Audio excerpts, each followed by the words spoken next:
Pues buenas noches, vamos a continuar con nuestro estudio de Primera de Timoteo.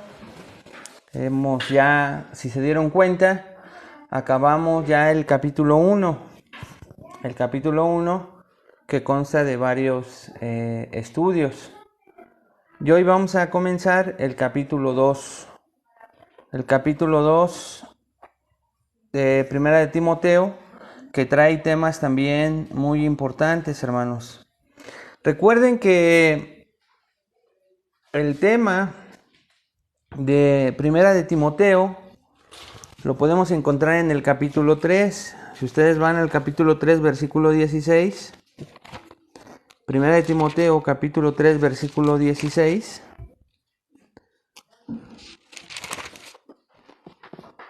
Ahí ustedes se podrán dar cuenta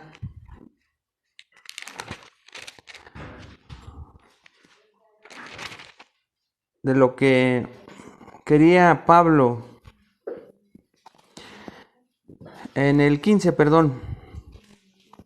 Primera de Timoteo 3, vamos a leer desde el 14 para que podamos comprender bien el objetivo de esta carta que escribió Pablo a Timoteo. Dice 1 Timoteo 3, versículos 14 y 15.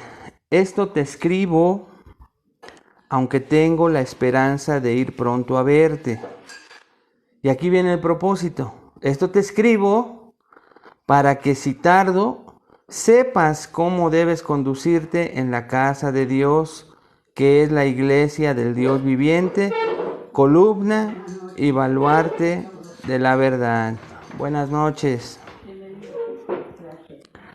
Ok, entonces, si ustedes un día toman la Biblia y de repente abren el libro que escribió San Pablo a Timoteo, ya pueden comprender un poquito más en el capítulo 3, versículo 14 y 15, que Pablo tenía, hermanas, la intención de escribirle a su discípulo, el que lo llamaba hijo en la fe, y le decía: yo te escribo estas cosas para que si tardo sepas cómo conducirte en la casa de Dios. Columna y baluarte de la verdad, le llama Pablo a la iglesia. Así que, entonces, ¿cuál es el propósito de que se escriba esta carta? Bueno, el que no solo Timoteo, sino ahora ustedes y nosotros sepamos cómo conducirnos también en la casa de Dios. Así que Primera de Timoteo nos va a enseñar varias cosas. Lo primero que vimos en el capítulo 1 es que Pablo le dice a Timoteo: quédate en Éfeso, quédate en esa iglesia que está en Éfeso, porque hay falsos maestros. Hay personas enseñando un evangelio diferente. Están enseñando algo incorrecto. Lo que les trajo un día luz, vida y salvación, se desviaron. Y necesito que vayas a Éfeso para que corrijas todas estas cosas. Ya vimos algunas de ellas. Vimos que Pablo hace el gran contraste entre la doctrina que trae división, que trae contiendas, que es egoísta, que piensa en sí misma, y por el contrario, él pone su propio testimonio para poner de ejemplo el evangelio verdadero, que es por gracia. ¿Lo recuerdan? Gracia, un regalo inmerecido. ¿Por qué las personas son salvas? ¿Cómo pueden ser salvas de que paguen cada persona por su pecado? Por gracia, un regalo de Dios. Y ese es el evangelio que desde un inicio, en cuanto el Señor Jesucristo es crucificado, resucita, está un tiempo con sus discípulos antes de partir al trono donde está sentado a la derecha del Padre, les dice: este es el evangelio que yo quiero que ustedes prediquen. Pero trae un resultado que nos hace ver, hermanos, que este evangelio es verdadero. Fe no fingida y amor a Dios primeramente y al prójimo. No es nada más a Dios, porque a Dios es fácil amarle. No lo vemos, no hay una relación con alguien a quien sí vemos, pero Pablo es, o la palabra de Dios a través de lo que escribe Pablo es, si tú te dices un cristiano verdadero, no solo puedes decir que cuando eres salvo amas a Dios, sino también a tu prójimo. Y eso lo ratificó el Señor Jesucristo cuando estuvo en la tierra, ¿lo recuerdan? Cuando le preguntaron, Señor, ¿cuál es el más grande mandamiento? Que él contestó y dijo, 2. Amarás al Señor con toda tu alma, con toda tu mente y con todas tus fuerzas. Y el segundo es semejante, les dijo, y a tu prójimo como a ti mismo. Ese es como en el capítulo 1, como Pablo quiso desenmascarar a estos falsos maestros que de alguna manera, hermanos, no sabemos por qué, se establecieron como líderes y pastores, maestros de la palabra en Éfeso. Le llegan esas noticias al apóstol Pablo y le dice a Timoteo, su hijo amado en la fe, quiero que te vayas para allá a corregir. Aprendimos muchas cosas para nosotros las veces que estudiamos. Pero hoy, hermanos, vamos a comenzar a estudiar el capítulo 2 de Primera de Timoteo.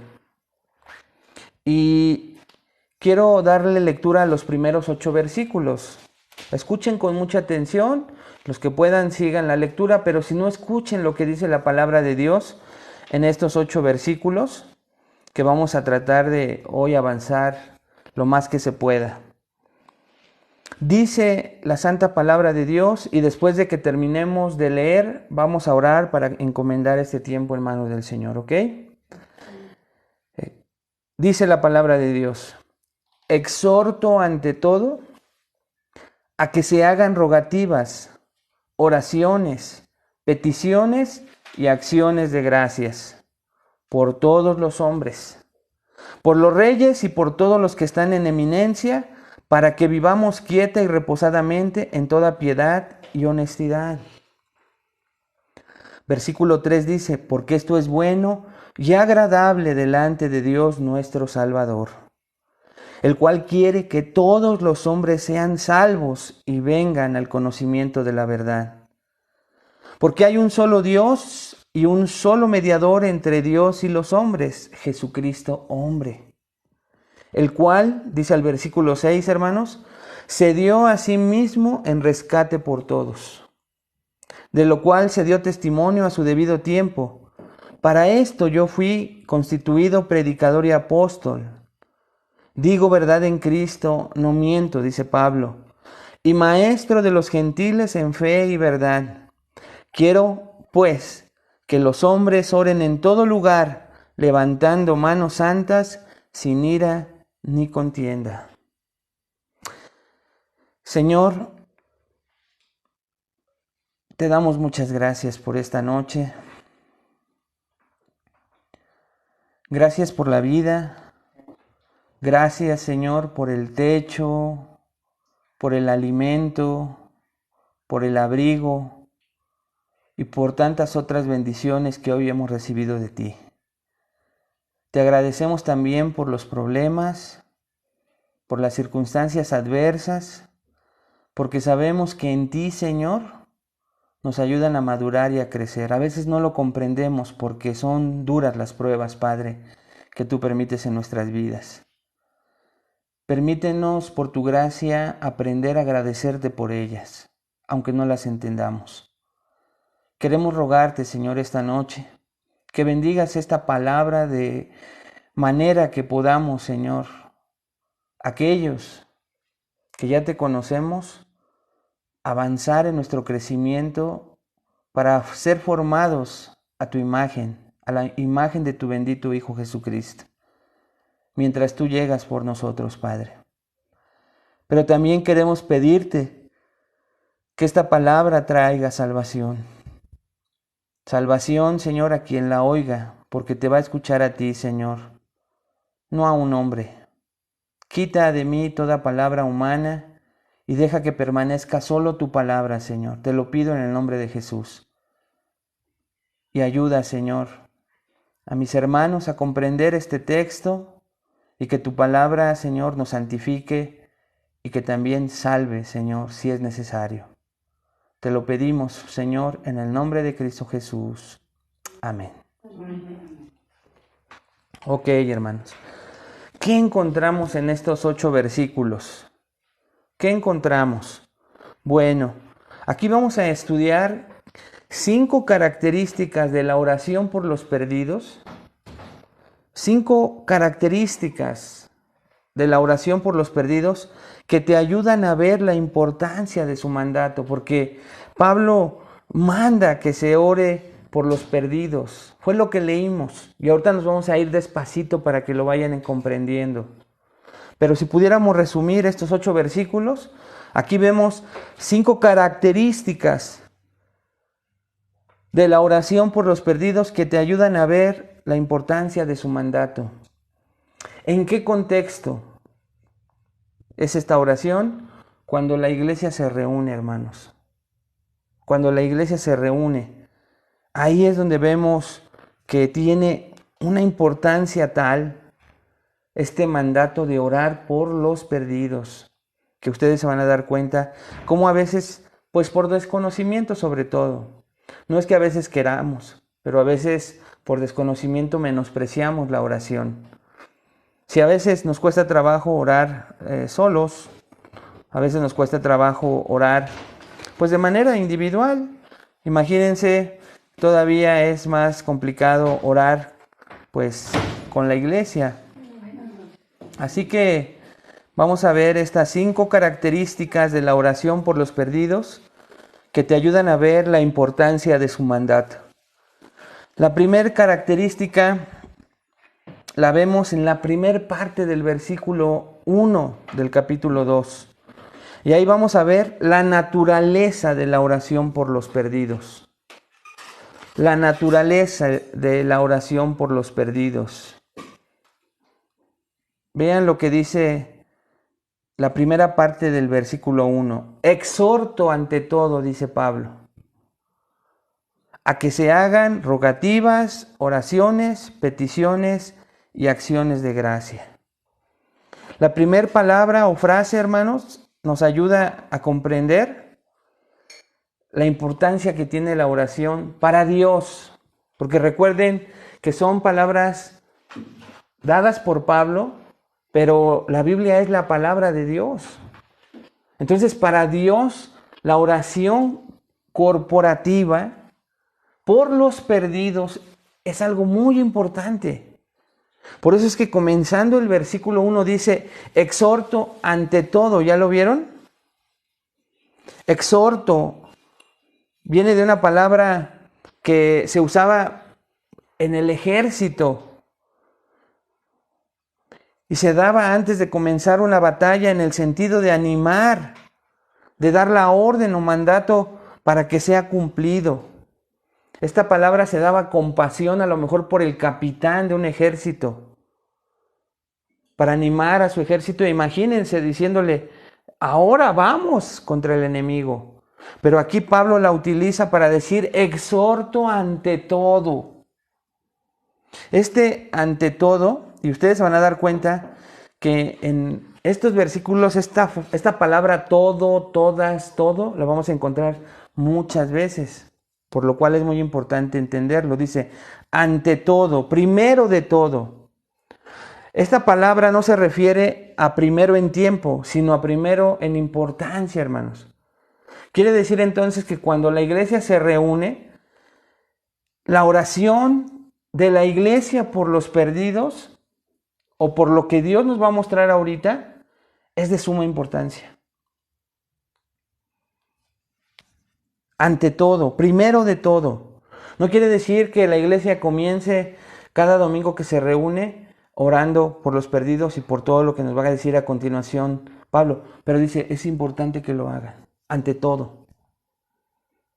Porque si se va a predicar, hermanos, la palabra, esa palabra va a traer salvación, ¿no es cierto? Pero hay que orar para que Dios abra el entendimiento y el corazón de las personas que llegan a escuchar la palabra de Dios. Porque la obra la hace el Señor. Y Pablo le dice a Timoteo, de todas las cosas que estás corrigiendo en Éfeso, cuando se reúnan, ante todo, te exhorto ante todo, que se ore como iglesia, que se ore, y la naturaleza de esa oración son estas 4 palabras que vienen a continuación, hermanos. A que se hagan rogativas, dice en primer lugar. Esta es la forma de orar. Esta forma de orar no es algo que vendrá por sí solo, porque no es algo fácil. Es una lucha espiritual. Pero estas son las cosas que se necesitan hacer cuando la iglesia se reúne para orar evangelísticamente hablando. Primero dice ahí, exhorto ante todo, entonces, en primer lugar, primero que todo, que se hagan rogativas. ¿Ya lo vieron? La palabra es interesante.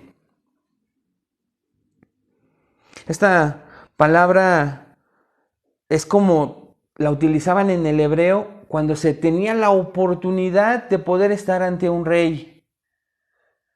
Recuerden que el Antiguo Testamento, y si no lo saben, yo se los enseño esta noche, que era difícil que una persona pudiera ver al rey.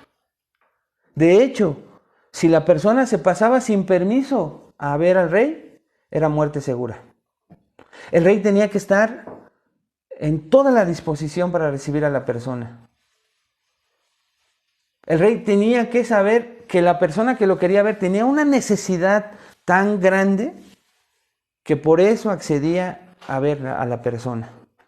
Entonces es una palabra que conlleva la idea, escuchen, ¿de qué, hermanas? De necesidad del que ora. Esta, cuando dice rogativas, nosotros lo podemos ver a una persona rogándole a otra. No te acuerdes de tus novios, de cómo le rogabas, no. Pero más o menos algo así. Yo sé que algunas a lo mejor hasta de los pies los agarraron para que no se fueran, ¿verdad? ¿Pero por qué? Porque ustedes tal vez sentían la necesidad de esa persona. Sentían que si esa persona se iba, ustedes se morían, ¿no es cierto? O un hijo a veces. No lo estoy diciendo en el sentido más que lo podamos entender. Es una necesidad tal, esta palabra rogativa, si dice Pablo, necesito ante todo que se hagan rogativas. Oraciones con una necesidad tan grande que nos lleve a clamar a Dios.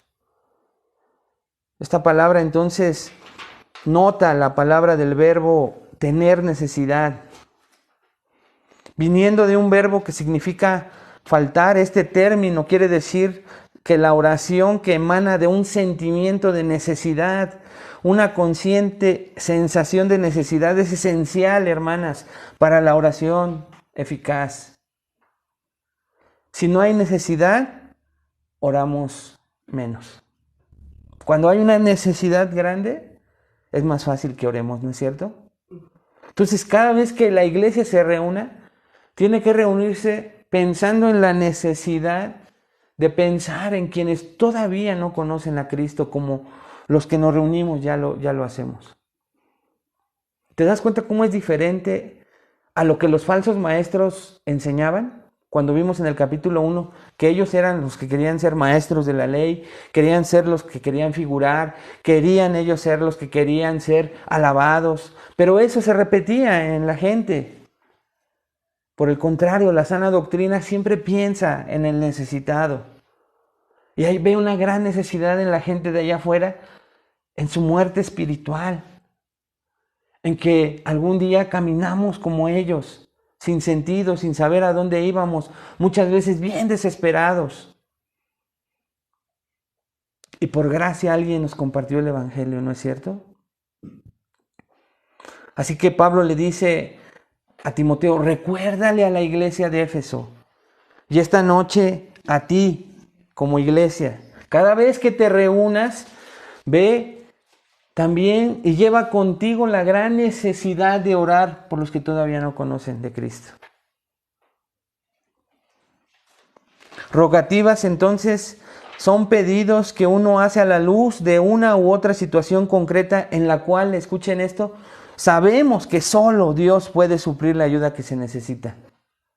Entonces no solamente es una necesidad, sino la conciencia de que al ir a la casa de Dios, con la familia de Dios, sabemos que el único que puede suplir esa necesidad de salvación es ese Dios que vamos a adorar. Entonces, hermanos, viendo la naturaleza en nuestro primer punto, estamos viendo la naturaleza de la oración por los perdidos. Y estamos leyendo, exhorto ante todo que se hagan rogativas, oraciones con una necesidad. Entonces vemos que emanan de un sentido de necesidad por lo que solo Dios puede suplir y contestar. Después dice ahí que no solo se hagan rogativas, sino también, ¿qué dice ahí? Oraciones. Esta palabra es la más conocida por nosotros. Esta es una palabra normal para el hecho de dirigirse a Dios para platicar con Él, como se enseña de manera más sencilla. Pero escuchen esto. Esta palabra conlleva el sentido de acercarse con reverencia, con la que se tiene que dirigir la congregación unánime a Dios durante el servicio de adoración.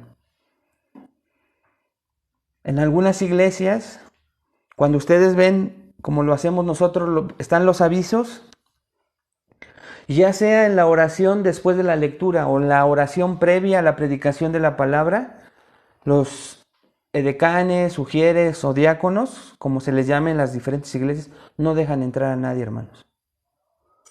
Es el momento, uno de los momentos más sublimes en donde como iglesia nos estamos dirigiendo a Dios, pidiéndoles en un mismo sentir las cosas que en ese momento alguien nos está dirigiendo a pedir juntos.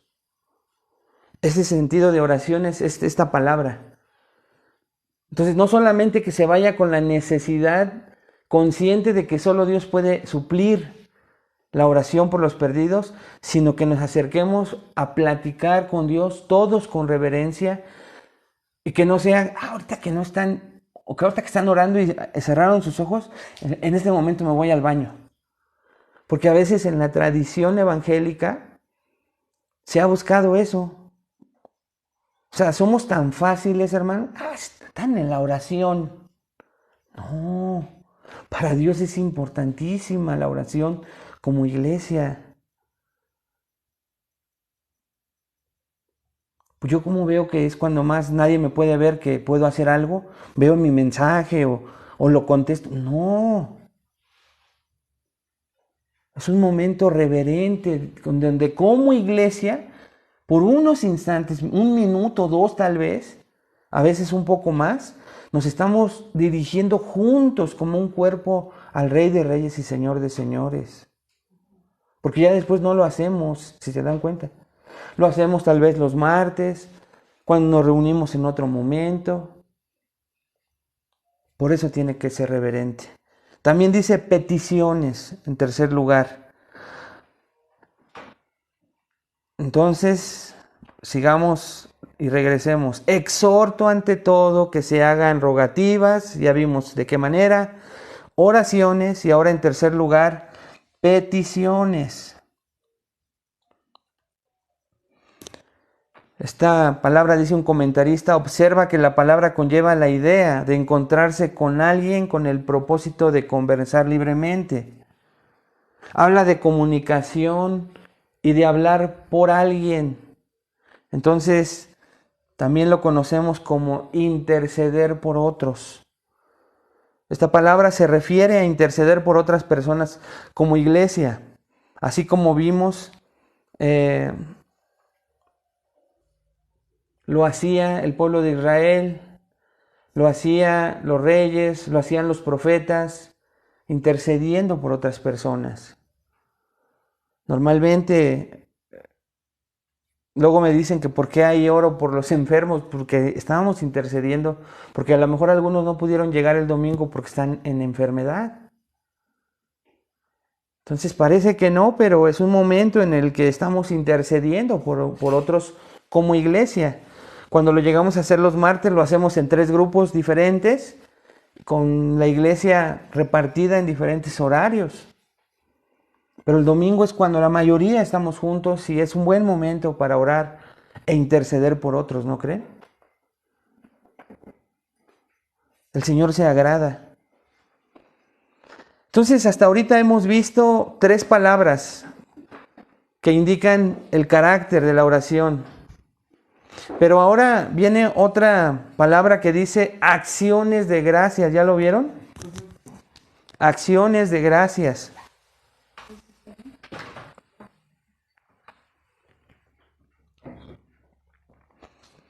Esta palabra lo que refleja es un elemento que nunca debe faltar cuando nos acercamos a Dios. El agradecerle a Dios de antemano porque tenemos la confianza de que nos está escuchando. Que escuchó esas rogativas, esas oraciones con reverencia y esas peticiones. El pueblo de Dios tiene la confianza y la fe de que Dios está escuchando y le agradecemos. Nunca deben faltar las acciones de gracias. Si de por sí es difícil hoy a nuestras generaciones enseñarle a que sean agradecidos, ¿no es cierto? Que aunque a veces se los pudiéramos haber estado enseñando, los vemos que parece que no los educamos, hermanos.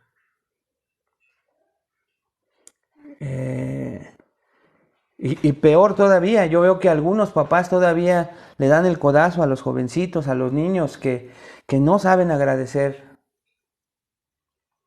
¿Cuándo iba a pasar eso con generaciones anteriores, no es cierto?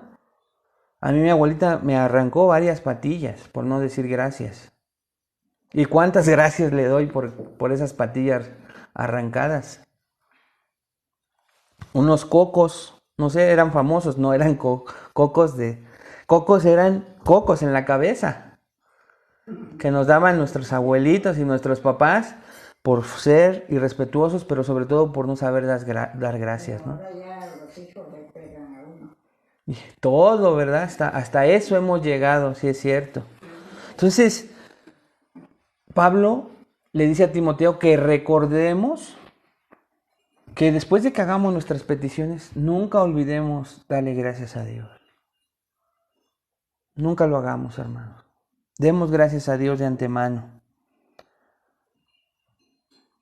Entonces, después de que haya cesado la necesidad de orar a Dios por necesidades en la eternidad, el canto de acción de gracias durará para siempre. John MacArthur, un comentarista, Pastor MacArthur, comenta lo siguiente y cito: estos 4 matices que acabamos de ver, rogativas, oraciones, peticiones y acciones de gracias, estas 4 matices enriquecen nuestras oraciones cuando oramos eficazmente como iglesia por los perdidos. Si no están presentes, necesitamos examinar nuestro corazón, dice el pastor MacArthur. Y hace unas preguntas que sería bueno contestáramos cada uno en nuestro corazón esta noche. ¿Estamos de veras conscientes de la condición desesperada en la que están los perdidos? ¿Estamos de verdad conscientes de la condición tan desesperada en la que están los perdidos? Hermano, hermanas, aunque a veces los veamos riéndose, tienen un vacío en su corazón tan grande. Y eso nada más lo tenemos que recordar en nuestras propias vidas. Que aunque nos vieran carcajeándonos, había vacíos en nuestros corazones. Estábamos sin rumbo, sin ninguna dirección. Cada vez peor en nuestras vidas, echando a perder lo que estuviera a nuestro alrededor y destruyéndolo cada vez más. Hay gente perdida. ¿De veras somos conscientes? ¿Queremos de verdad que Dios se glorifique por la salvación de esas almas? Porque acuérdense que si una persona se salva, hay fiesta en el cielo, ¿lo recuerdan? Una persona que se salve, hay fiesta en el cielo. Y Dios es glorificado. Y a veces olvidamos que Dios debe ser glorificado a través de nuestras oraciones. No estamos hablando de evangelizar, si te das cuenta, de orar por las personas. Nos compadecemos por la apremiante realidad de su condición de perdidos, tanto en ese tiempo como en la eternidad si se mueren en esa condición.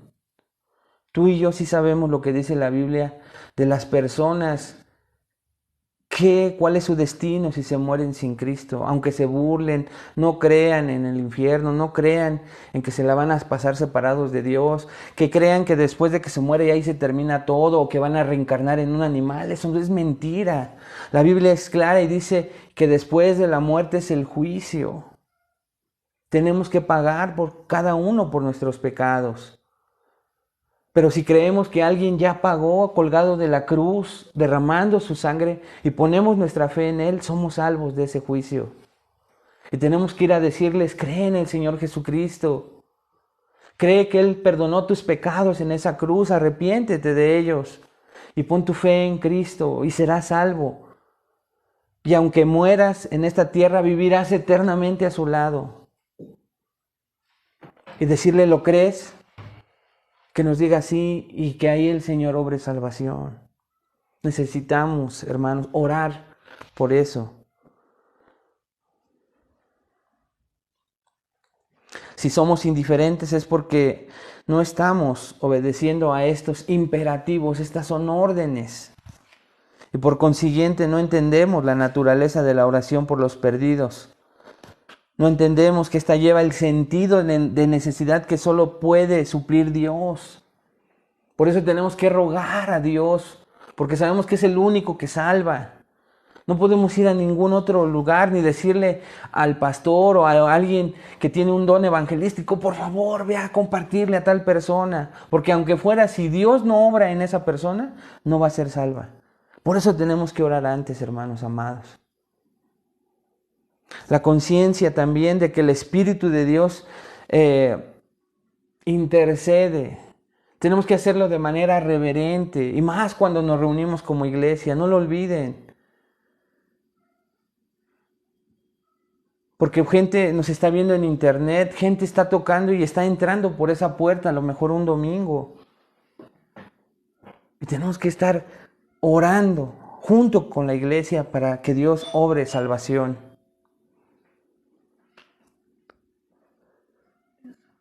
Y también, hermanos, tenemos que estar continuamente agradeciendo a Dios, con intensa y sincera gratitud. ¿Son así tus oraciones?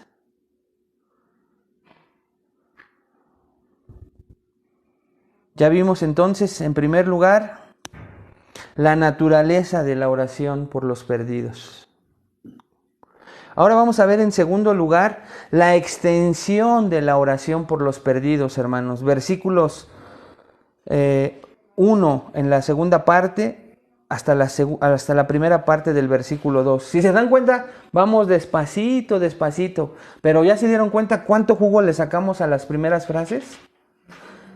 Ante todo, quiero que hagan rogativas, oraciones, peticiones, acciones de gracias.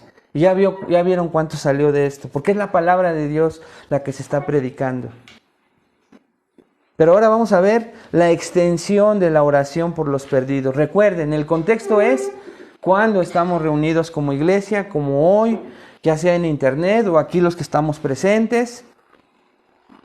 Vean lo que dice la primera parte del versículo 1 del capítulo 2. Por todos los hombres, por los reyes y por todos los que están en eminencia. Así que entonces, si ustedes se dan cuenta, Pablo nos da la extensión de la oración por los perdidos. ¿Por quiénes tenemos que orar? Pues él nos lo dice en la primera frase, ¿ya se dieron cuenta? Por todos los hombres. Por todos los hombres. Y después nos dice en el versículo 2, en la primera parte, ya alguien en particular, por los reyes y por todos los que están en eminencia. Ah, caray. ¿Por qué? Por las autoridades. Lo vamos a ver a continuación. Primero, vamos a estudiar brevemente la frase por todos los hombres. La tentación en nuestras oraciones, si somos honestos, es la de ser egocéntricos. Y cuando estamos orando entre semana, nos acercamos al Señor, pues no tiene nada de malo, hermanos, pedir por nosotros. Pero a veces nos perdemos en esa tendencia y solo pedimos por nosotros, y se nos olvidan todos los demás. Tenemos esa tendencia. Y hasta cierto punto no es malo porque estamos manifestando nuestras necesidades. Pero aquí Pablo enfatiza que en la iglesia las oraciones deben ser dirigidas a Dios en favor de todos los hombres y no por uno mismo. En la iglesia es diferente entonces. Porque acuérdense que el centro y el tema de la carta es cómo conducirnos en la casa de Dios, ¿se acuerdan?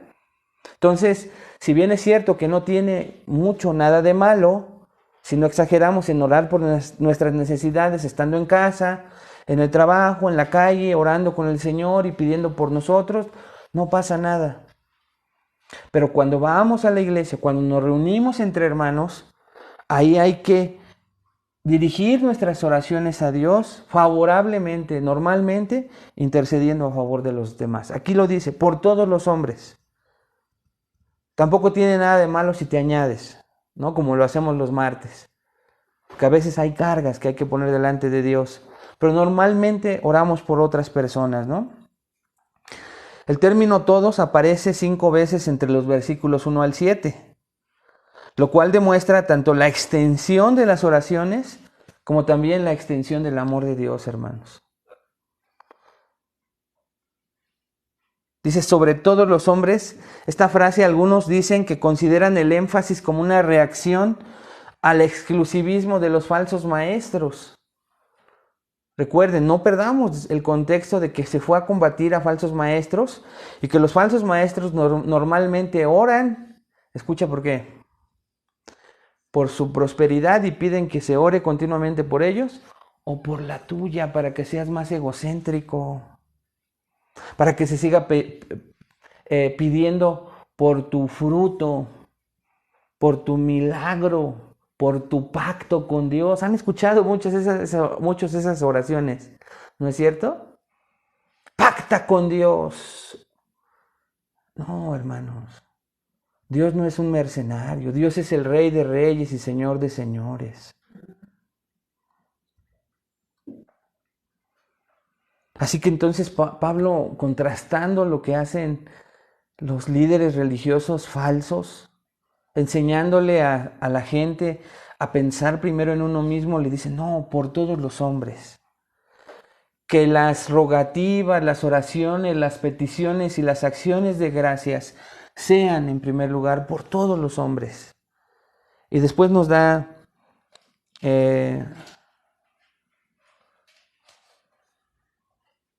Pablo ya lo había manifestado, por ejemplo, el libro de Hechos 17:30 dice, pero habiendo pasado por alto los tiempos de esta ignorancia, ahora manda a todos los hombres en todo lugar que se arrepientan.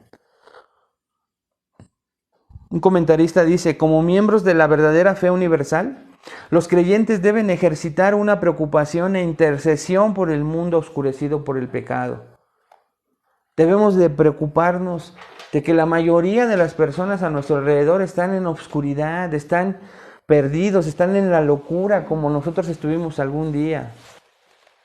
Personas que amamos, que están cerca de nosotros, están en esa condición. No lo tenemos que perder de vista, hermanos. Si la iglesia quiere vivir en tranquilidad y tener libertad para predicar el evangelio, entonces la iglesia tiene la responsabilidad ante el Estado y las autoridades de orar. Vean qué hermoso. Por eso es que Pablo dice, por los reyes y por todos los que están en eminencia. Lo que más le preocupaba en ese momento, en el contexto, en ese momento a Pablo, es que la iglesia en Éfeso no fuera perseguida por los romanos, como vemos en Apocalipsis, ¿se acuerdan? Años después pasó. Pero en ese momento Pablo decía, oren por favor por las autoridades, por los reyes y los que están en eminencia, porque mientras sigamos orando por ellos en sabiduría y por sabiduría, vamos a tener la libertad de poder estar predicando el evangelio con libertad. Así que, hermanos, recuerden que en algún tiempo uno de los emperadores por los que había que orar era por Nerón. Nerón, el que aventaba a los cristianos a los leones hambrientos. al que colgaba a los cristianos a la entrada de Roma y los prendía a fuego vivo para que gritaran y todos se espantaran. Obviamente, en nuestra humanidad, si estuviéramos en esos tiempos, a lo mejor diríamos, ¿qué vamos a estar orando por ese loco? Si encuentra a mi familiar cristiano, si me encuentra a mí, me va a matar también. Yo no voy a orar por él. No. Dios a través de Pablo dice, por todos los hombres, comenzando por los reyes y por los que están en eminencia. ¿Por qué? Porque recuerden, si estos hombres no se desviaban en su locura, en su deseo de poder y en tanta cosa como hoy lo podemos ver en la actualidad, por el deseo de poder en la política, deseo de dinero, de todo, se pelean y hacen tanta cosa, pues no podemos dejar de orar por nuestros gobernantes, no lo podemos dejar de hacer. Es interesante notar que Pablo escribe estas palabras cuando Nerón era el emperador, hermanos. Así enseña de paso que hay que orar por nuestros enemigos. Debemos orar por todos los que están en autoridad, no solo el rey, porque la estabilidad de la nación y por ende de toda la población depende de su manera de gobernar. La iglesia en el gobierno de Dios ejerce una influencia en la dirección y estabilidad de un estado. Por eso es que Pablo a los romanos, en Romanos 13, 1, 2, les dice, sométase toda persona a las autoridades superiores, porque no hay autoridad sino de parte de Dios y las que hay por Dios han sido establecidas. De modo que quien se opone a la autoridad, esto es fuerte, a lo establecido por Dios se resiste, y los que se resisten acarrean condenación para sí mismos.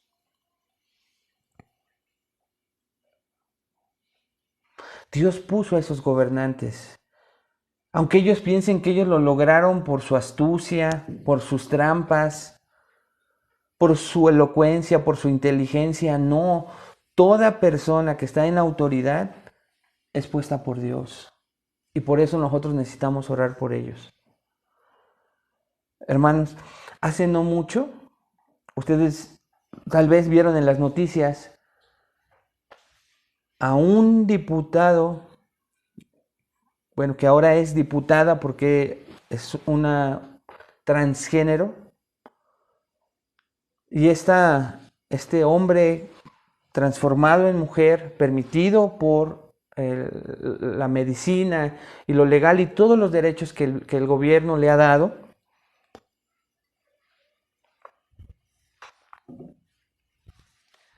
no sé si se acuerdan que les dije que se había vestido con la indumentaria de un papa en la cámara. Y esta persona lanzó una iniciativa para que todas las religiones que ofendieran su movimiento LGBTTI+, pues tuvieran consecuencias, responsabilidades legales y sociales, para que se perdiera la libertad de expresión y también la libertad de religión en nuestro país. Es una autoridad. Está en un poder esta persona. Hermanos, tenemos que orar por esta persona.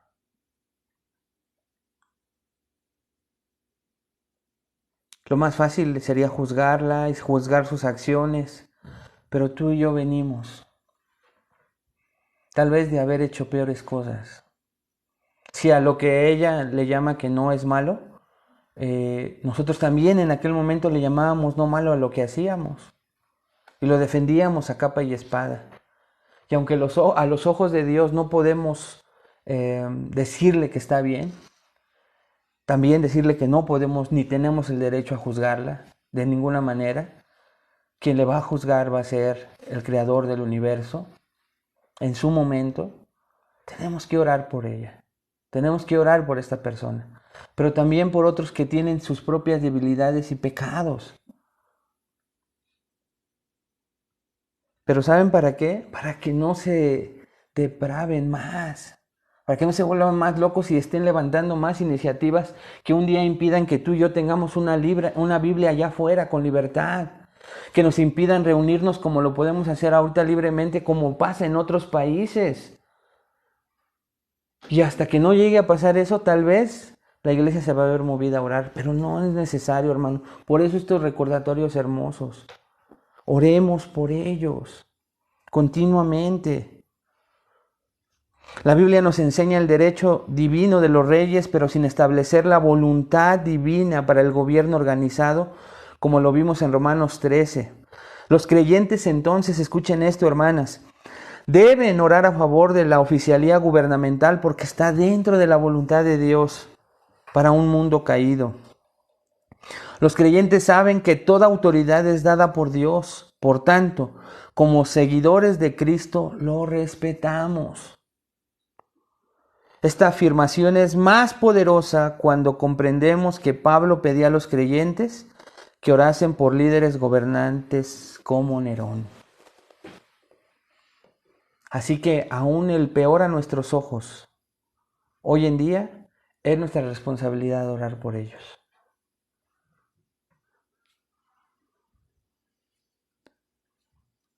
Vamos a terminar el versículo 2. Ya vimos entonces, en primer lugar, hermanos,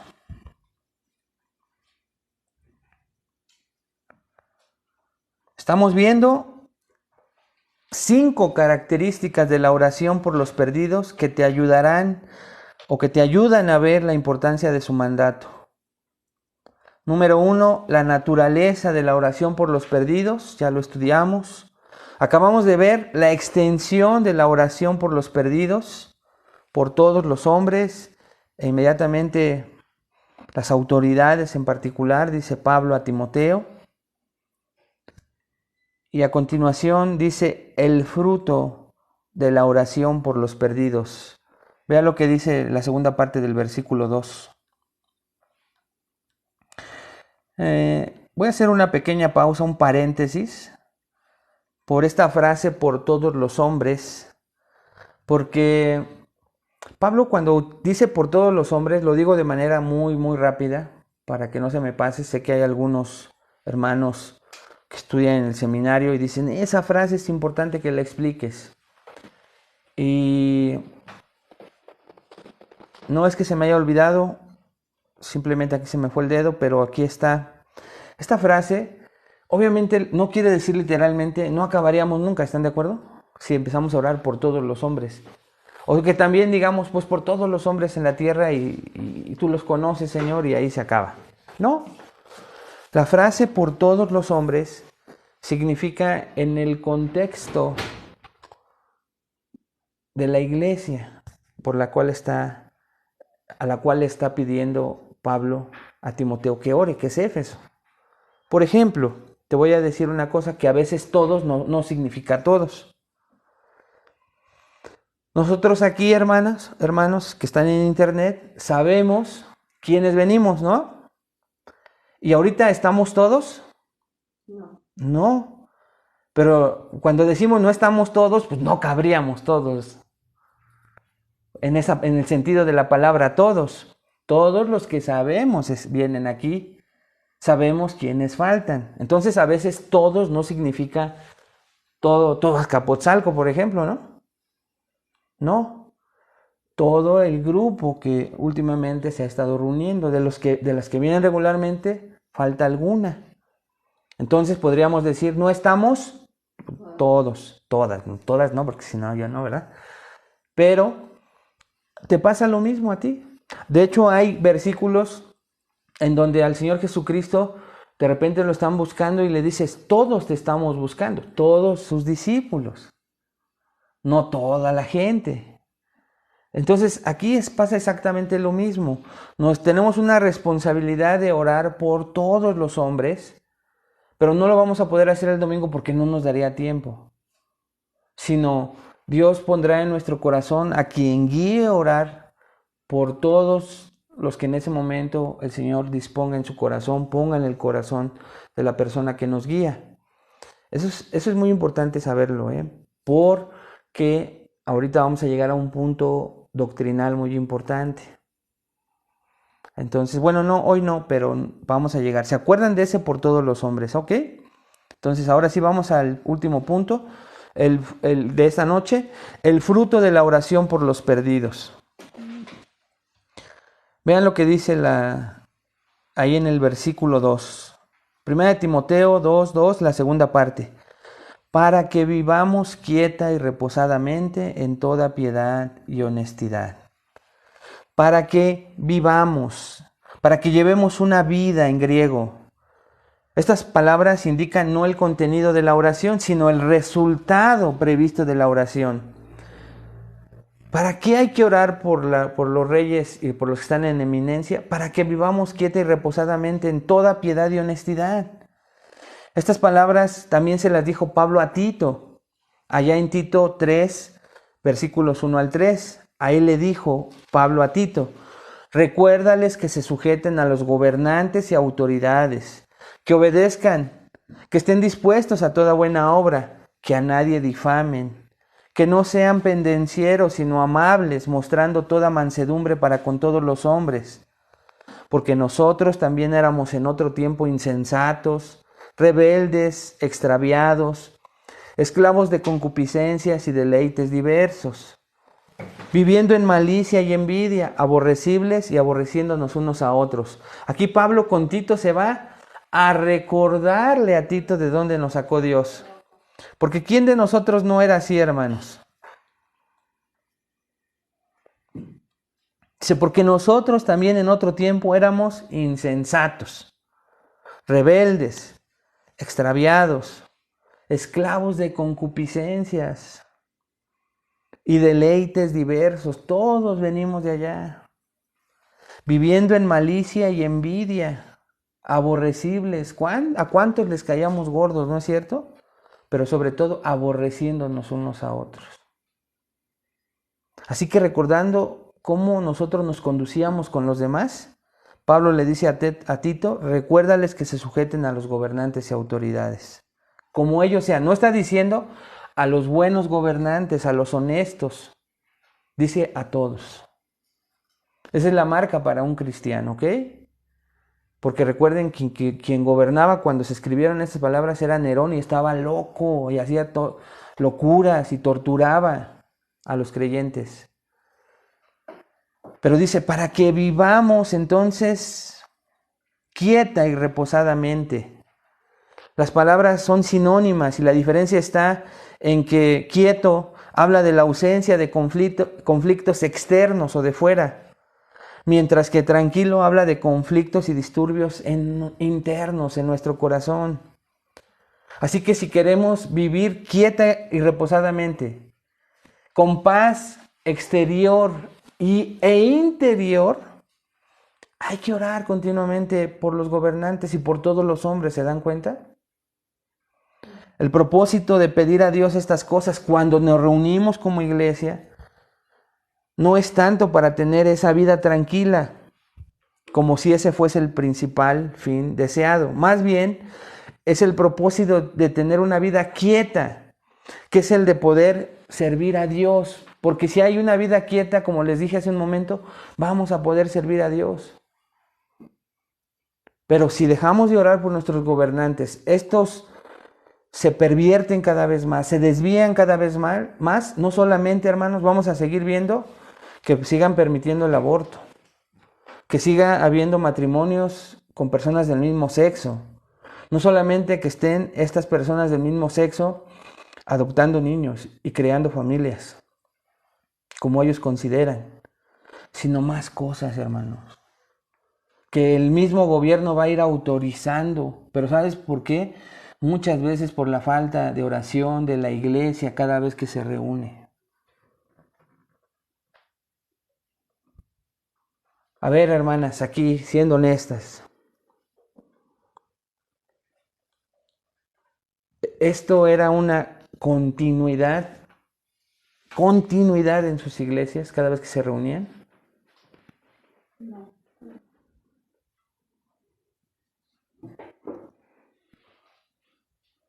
El Estado lleva la espada para corregir y castigar a los malhechores. Así que es el deber de la iglesia pedir a Dios que les ayude a cumplir también con justicia. Yo no sé, porque ahorita ya ni les dijera yo, oigan, es que ahorita en la televisión, pero tanto en la televisión como en el internet, está el problema de un feminicidio. Ahí está en todos lados, de una jovencita. Y dos gobiernos echándose la culpa. ¿Y dónde está la justicia? ¿Qué pasaría con esta mujer? Independientemente del contexto en el que ella se encontrara. ¿Qué pasa con la justicia en este país, hermanos? ¿Quién está mintiendo ahora? Ya estamos, como dicen, ¿qué necropsia es la verdadera? ¿Qué nos dice la palabra hoy, esta noche, que debemos de hacer? Orar por esas autoridades. Orar porque actúen con justicia. Que no se escape la justicia, sobre todo de Dios, primeramente de estas autoridades. Que tengan temor de Dios. Así evitamos el chisme y estar de un lado o de otro. Porque tenemos esa tendencia, ¿no? Yo cuando vi que un gobierno tenía una necropsia y otro, en mi carne, hermanos, me empecé a desviar y dije, estos cuates no entienden. Y recordé que iba a venir a dar primera de Timoteo. Me puse a orar.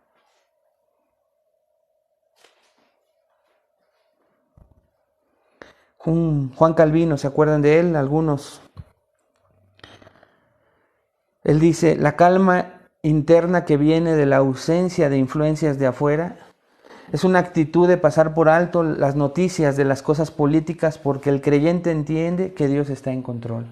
Fin de la cita. Dios está en control. Entonces, si queremos tener paz y tranquilidad interna y externa para servir a Dios con libertad, debemos orar por esas autoridades. Pero también dice en toda piedad y honestidad. Toda piedad es devoción a Dios y esta palabra se refiere a una verdadera reverencia hacia Dios.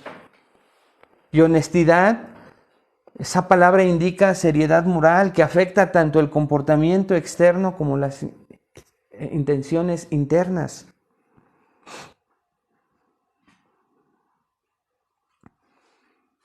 Otra vez el pastor MacArthur comenta que piedad puede referirse a una actitud apropiada, mientras que honestidad a una conducta apropiada. Creo que eso es más certero, ¿no? Piedad es una actitud apropiada, mientras que honestidad es una conducta apropiada. Y a eso nos va a llevar la oración por los perdidos, la oración corporativa en la iglesia. Son motivos santos que deben dar como resultado una conducta santa entonces. Qué hermoso, ¿no, hermanos? Así que quiero terminar con una historia de lo que puede producir la oración en la iglesia. Es con la que quería comenzar, pero preferí terminar con ella. Esa es una carta de un pastor. Y escuchen lo que le pasó con un hombre que estaba ya sentenciado en Estados Unidos a la silla eléctrica, allá en el año 2002. Y él nos cuenta lo que pasó con este hombre. Escuchen con mucha atención. Una victoria de gran importancia tiene que ver con un preso que recientemente fue ejecutado en una prisión de Huntsville, Texas. Está escribiendo este pastor. Una victoria de gran importancia tiene que ver con un preso que recientemente fue ejecutado en una prisión de Huntsville, Texas. Él era musulmán, que moralmente se comportaba mejor que la mayoría de los cristianos que conozco. Había estado trabajando con él por 2 años aproximadamente, compartiéndole el evangelio y orando junto con mi iglesia por él. Pero todo parecía ser en vano.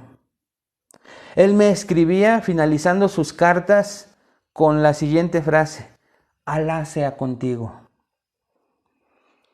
Jamás me había sentido tan desesperado e imposibilitado en ningún otro caso, dice este pastor. En aquella época, alrededor de 2 meses antes del día de la ejecución, en septiembre del año del 2002, animé a la iglesia para que orase por el hombre y no lo dejáramos de hacer, y repetidamente lo hacíamos sin cesar en la iglesia. Y repentinamente se dio un cambio. El hombre ahora admitía que Jesús era un buen maestro. Y entonces comenzaba a finalizar sus cartas con Dios sea contigo. Me invitó a estar presente en su ejecución. Así que viajé a Huntsville para verlo por última vez. Tanto se emocionó mi corazón cuando me preguntó, ¿qué debo hacer para ser salvo y confiar en Jesucristo? A las 3:05 de la tarde, le pidió al Señor Jesús que lo salvara.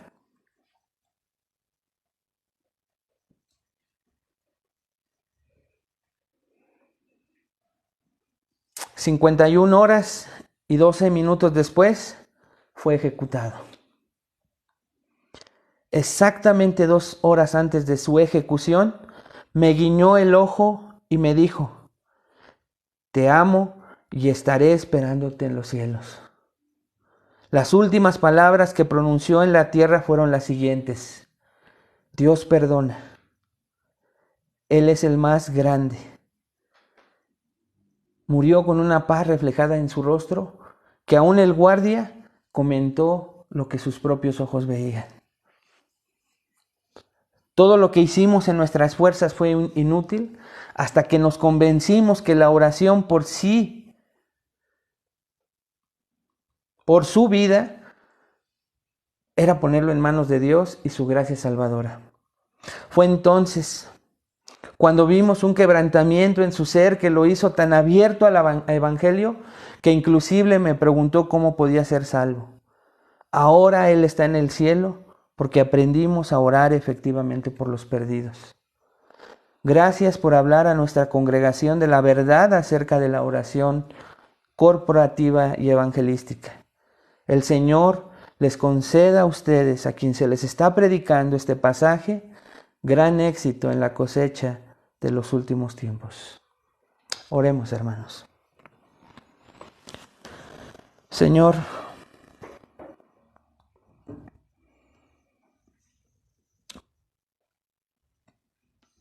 cuántas gracias te damos, Padre,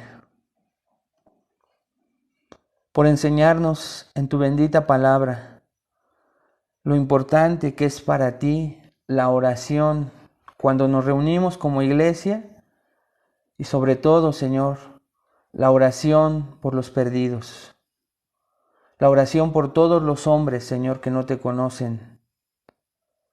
Gracias por enseñarnos la naturaleza de esta oración que te agrada.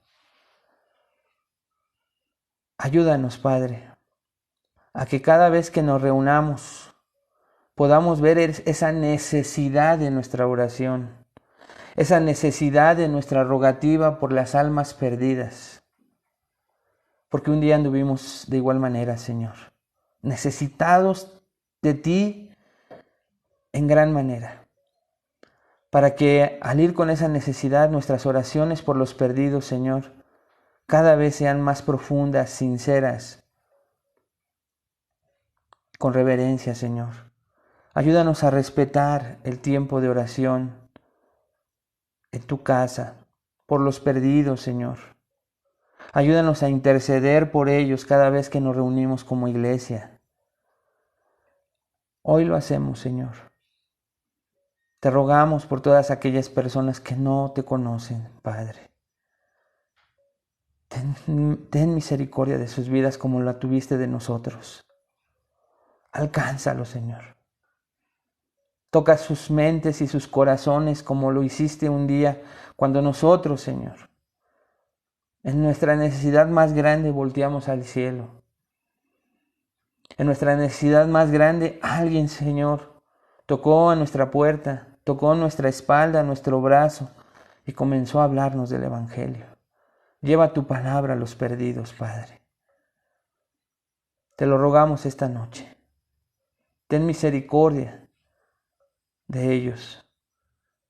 Gracias por escucharnos, Señor.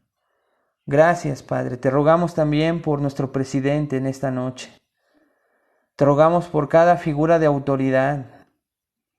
En todo, Señor, orden de gobierno, Cámara de Senadores, diputados, alcaldes, el tribunal, Señor, todo juez, magistrado, la Suprema Corte de Justicia. Señor, te rogamos para que ellos obren exactamente eso, Señor, justicia. Tengan temor de ti, Señor. Gobiernen este país y lo dirijan conforme a tu voluntad, Señor. Te rogamos por ellos. Y que cada cosa que tú ves en sus acciones y te glorifique, los levantes, Señor, los sostengas, los fortalezcas. Pero también te rogamos misericordia y perdón por aquellos que se desvían de tu palabra, que legislan en contra de tu palabra, Señor. Ten misericordia de sus vidas. Te pedimos que también te conozcan, Señor. Y que también un día, Señor, antes de morir, estén doblando sus rodillas ante el Rey de Reyes y Señor de Señores. Te rogamos, Padre, por todas las personas que aún no te conocen y son cercanas a nosotros. Familiares, Señor, que pensamos jamás van a cambiar. Los ponemos en tus manos en esta noche, Señor. Para que tú obres salvación. Para que tú salves, Señor, conforme a tu voluntad. Trae tu precioso evangelio, Señor, a esas almas que se ríen de ti, Señor, que rechazan de ti. Gracias por poder hacerlo como hermano, junto con mis hermanos, como iglesia, Señor, como te agrada, como nos has enseñado esta noche, Padre. Te alabamos y te bendecimos, Señor, por la gran oportunidad que nos das de poder hacerlo y practicarlo inmediatamente después de haber sido enseñados. Gracias por ese enorme regalo, Señor. Te lo pedimos todo esto, en el nombre que es sobre todo nombre, en el nombre de Cristo Jesús. Amén. Amén, hermanos. Pues todavía hay más, todavía nos faltan 2 puntos, pero son los más larguitos. Pero van a ver cómo todavía vamos a aprender acerca de la oración corporativa cada vez que nos reunimos. Nos vemos también a todos los que nos vieron hoy en casita.